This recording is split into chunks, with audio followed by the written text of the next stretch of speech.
The station complex is the birthplace of the first train station in the Middle East. Before its tracks were laid, the many tourists, merchants, and pilgrims arriving in Israel via Jaffa port would spend an entire day riding camels or diligence wagons to Jerusalem.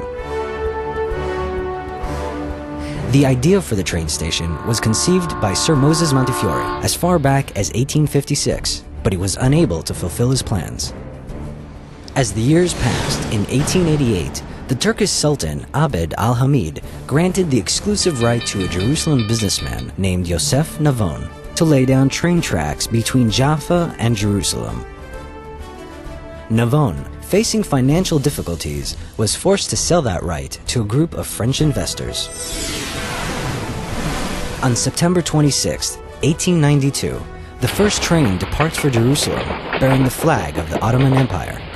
The engine shakes and gasps for 4 hours on its route to the capital, and the dedication ceremony is attended by an impressive display of dignitaries, authority figures, and journalists.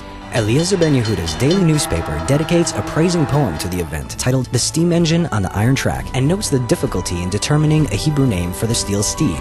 Yehiel Michal Pinas suggests Agelet, an abbreviation of convoy of wagons, but Ben Yehuda prefers Rakevet, a convoy of vehicles. The rest, as you know, is history. 5 wooden engines with metal skeletons were imported from Philadelphia, Jaffa, Jerusalem, Ramla, Lod, and Sajed, named after the stations.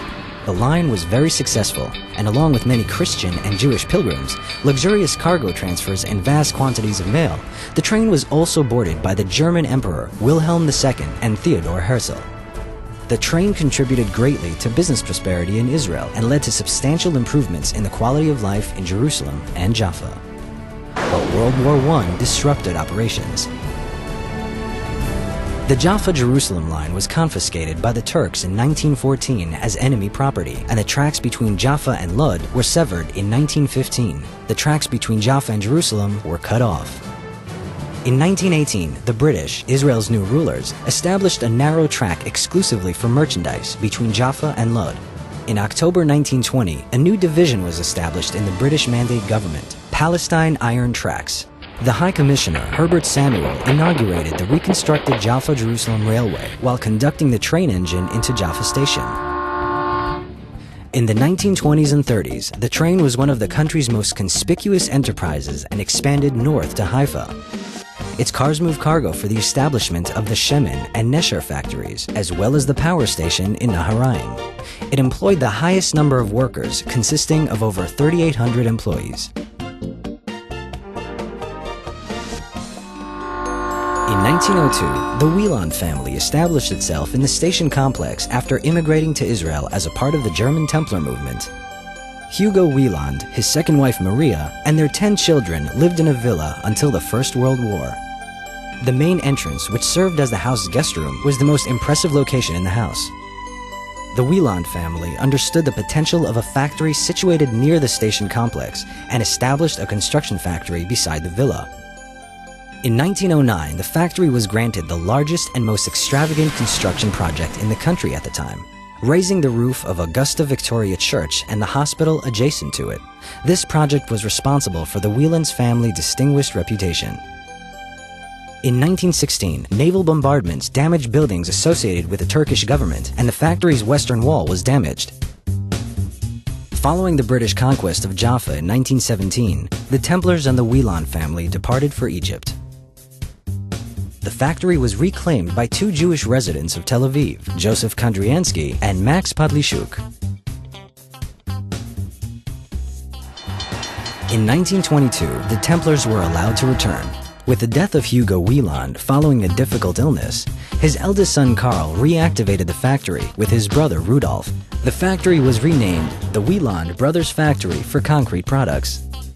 In 1925, they opened the factory store adjacent to it, but by then, they were facing stiff competition with concrete factories in the Jerusalem settlements, which had learned the tricks of the trade, and in 1938, the Wieland brothers leave the factory.